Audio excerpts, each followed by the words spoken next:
ঠাকুর মা স্বামীজিকে প্রণাম জানাই, নমস্কার জানাই ভক্তবৃন্দ আপনাদেরও। জগৎজননী মা শারদা চ্যানেলে আপনাদের সবাইকে স্বাগত। পূজনীয় স্বামী অদ্ভুতানন্দ মহারাজ, যিনি লাটু মহারাজ নামেও সমান পরিচিত। ঠাকুর রামকৃষ্ণদেবের কাছে আবার তিনি ছিলেন তার আদরের লেটো। সেই লাটু মহারাজের পুণ্য জন্মতিথি 1 ফেব্রুয়ারি। তাই আজ সৎপ্রসঙ্গ 55তম পর্বে ঠাকুরের সাথে তার প্রথম দেখা হওয়া নিয়েই একটু স্মরণ মনন করি।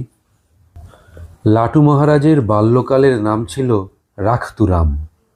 বিহারের ছাপড়া জেলার এক ক্ষুদ্র পল্লী গ্রামে অজ্ঞাত মেষ পালকের গৃহে জন্ম নেওয়া এই রাখতুরাম কি জানত সেই হয়ে উঠবে এই বিরাট রামকৃষ্ণ সংঘের সবার প্রিয় অদ্ভুতানন্দ স্বামী?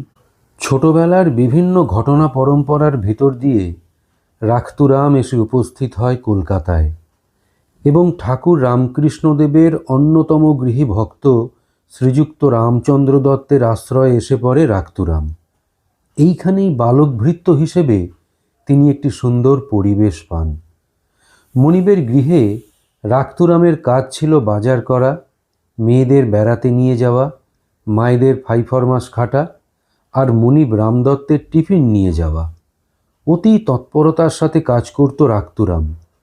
চরিত্রবান রামদত্ত এই কর্মঠ বালকভৃত্যের ওপর খুশি হয়ে তার নাম দিলেন লালটু। এই লালটু তার মনিব রামদত্তের কাছেই শোনেন ঠাকুরের বিভিন্ন কথা। মনিব রামচন্দ্র দত্তের গৃহেই একদিন বালক লালটু শোনেন ঠাকুরের ঈশ্বরীয় প্রসঙ্গে বলা সেই কথা। ভগবান মন দেখেন, কে কি কাজে আছে, কে কোথায় পড়ে আছে তা দেখেন না। যে ব্যাকুল, ঈশ্বর বই আর কিছু চায় না, তারই কাছে ঈশ্বর প্রকাশ হন। সরল ও অকপট হয়ে তাকে ডাকতে হয়। আন্তরিক ব্যাকুল হয়ে তাকে ডাকতে না পারলে তিনি দেখা দেন না। নির্জনে তার জন্য প্রার্থনা করতে হয়, তার জন্য কাঁদতে হয়, তবে তো তার দয়া হয়। নিরক্ষর কিশোর লালটুর ওপর ঠাকুরের এই কথাগুলো এমনই দাগ ফেলেছিল যে পরবর্তীকালে তিনি মনিব রামচন্দ্র দত্তের মুখ থেকে ঠিক যেভাবে এই কথাগুলো শুনেছিলেন সেই ভঙ্গিতে সেইরূপ জ্যোতি ছন্দ বজায় রেখেই বলে যেতে পারতেন। ঠাকুর রামকৃষ্ণদেবের এরকম সহজ সরল ভগবৎ প্রসঙ্গ শুনতে শুনতে তার মানসিক চঞ্চলতা তৈরি হলো। তাই তো, এ পরমহংস কে? এত মিঠে যার কথা, সেই সাধুটি থাকেন কোথায়? দক্ষিণেশ্বর? সে কত দূর? মনিবকে ধরিলে কি তিনি হামাকে সেখানে একদিন নিয়ে যাবেন না? একদিন লালটু সাহস করে এক রবিবারে তার মনিব রামবাবুকে বলেই বসল, আপনি আজ উখানে যাবেন, হামায় নিয়ে চলুন, আমি আপনাদের পরমহংসকে দেখবে, তাঁকে দেখাবেন। বালক লালটুর এই স্নেহের আবদার রেখেছিলেন তার মনিব রামদত্ত। তিনি নিয়ে গিয়েছিলেন লালটুকে ঠাকুরের কাছে। এখানে একটু বলে রাখি কথা প্রসঙ্গে, লাটু মহারাজের সাথে ঠাকুর রামকৃষ্ণদেবের প্রথম সাক্ষাৎকারটা নিয়ে নানা বিবরণী আছে, কিন্তু শ্রী চন্দ্রশেখর চট্টোপাধ্যায় রচিত শ্রী শ্রী লাটু মহারাজের স্মৃতিকথা গ্রন্থটিতে সমস্ত বিবরণগুলিকে উল্লেখ করেও বিভিন্ন তথ্য ঘটনা সামনে রেখে 1879 খ্রিস্টাব্দকেই প্রথম সাক্ষাতের কাল হিসেবে ধরে নেওয়া হয়েছে। আমিও এখানে সেটিকেই প্রথম সাক্ষাতের কাল হিসেবেই ধরে নিচ্ছি।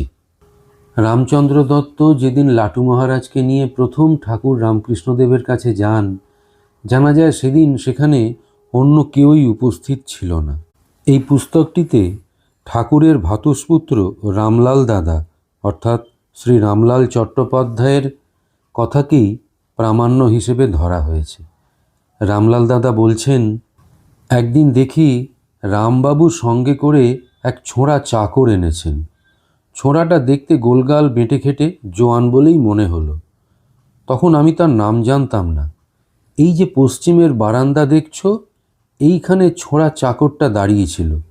তখন ঘরের ভেতর রামবাবু ঠাকুরের অনুসন্ধানে গিয়েছিলেন। ঠাকুর তখন বাইরে ছিলেন। রাধিকার কীর্তন গাইতে গাইতে উপস্থিত হলেন। বারান্দায় ঠাকুরের সাথে লাটুর দেখা হয়। সেই সময় আবার রামবাবুও ঘর থেকে বেরিয়ে আসেন। ঠাকুর রামবাবুকে জিজ্ঞেস করলেন, এ ছেলেটাকে বুঝি তুমি সঙ্গে করে এনেছো? রাম, একে কোথায় পেলে? এর যে সাধুর লক্ষণ দেখছি। এই কথা বলতে বলতে রামবাবু ও পরমহংসদেব ঘরের মধ্যে প্রবেশ করেন। লাটু তখনও সেখানে দাঁড়িয়ে রইল। আমি বললুম, যাও না ভেতরে। আমার কথা শুনে বালক ঘরের মধ্যে প্রবেশ করবে কি করবে না ভাবতে লাগলো। ঠাকুর তাকে ঘরের মধ্যে ডেকে নিলেন। আমি আর ঘরের মধ্যে যাইনি। অর্থাৎ রামলাল দাদা সেদিন ঠাকুরের ঘরে প্রবেশ করেননি, কিন্তু পরবর্তীতে রামবাবুর কাছ থেকেই রামলাল দাদা শুনেছিলেন সেদিন ঘরের ভেতর কি হয়েছিল। রামচন্দ্র দত্ত রামলাল দাদাকে জানিয়েছিলেন, আমাকে এক বেশভূষাহীন সাধুর পায়ে প্রণাম করতে দেখে লেটোটা কি ভাবলে জানি না। আমার পরই দেখি সে ঠাকুরের পায়ে ধরে প্রণাম করতে আরম্ভ করে দিয়েছে। ঠাকুর আমার সঙ্গে নানা বিষয়ে কথা আরম্ভ করে দিলেন। ততক্ষণ দেখি লেটোটা চুপ করে হাত জোর করে ওনার সামনে দাঁড়িয়ে দাঁড়িয়ে আমাদের কথাগুলো শুনছে, আর ঠাকুর মাঝে মাঝে তার দিকে চেয়ে চেয়ে হাসছেন আর বলছেন, বস না রে বস। এমন সময় আমাদের কথার মধ্যে এসে গেল সিদ্ধ ও নিত্যসিদ্ধের কথা। ঠাকুর বললেন, যারা নিত্যসিদ্ধ তাদের জন্মে জন্মে জ্ঞান চৈতন্য হয়েই রয়েছে। তারা যেন পাথর চাপা ফোঁয়ারা। মিস্ত্রি এখান সেখান ওস্কাতে ওস্কাতে যেই এক জায়গায় চাপটা সরিয়ে দেয়, অমনি ফোঁয়ারার মুখ থেকে ফরফর করে জল বেরুতে থাকে। এই কথা কয়টি বলিয়া ঠাকুর সহসা লালটুকে ছুঁয়ে দিলেন। ঠাকুরের স্পর্শে লেটোর ভাব যেন উথলে উঠল। তার হুঁশটুস সব চলে গেল। মনে হলো সে কোনো অজ্ঞাত রাজ্যে বাস করছে।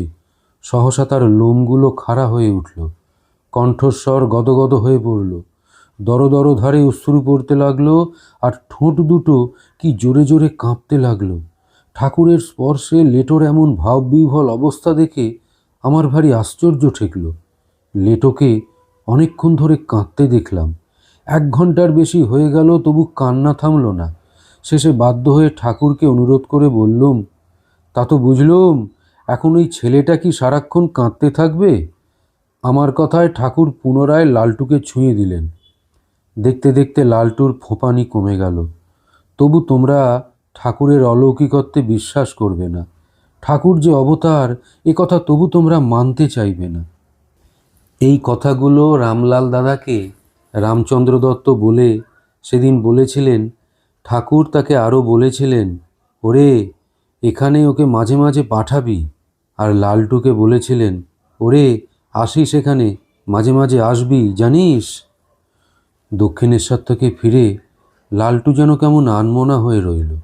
কোনো কিছুর প্রতি তার বিশেষ আকর্ষণ রইল না, কোনো কিছুতেই তার তৃপ্তি আসলো না, অথচ সব কিছু ছেড়ে নির্ঝঞ্ঝাট হতেও পারল না।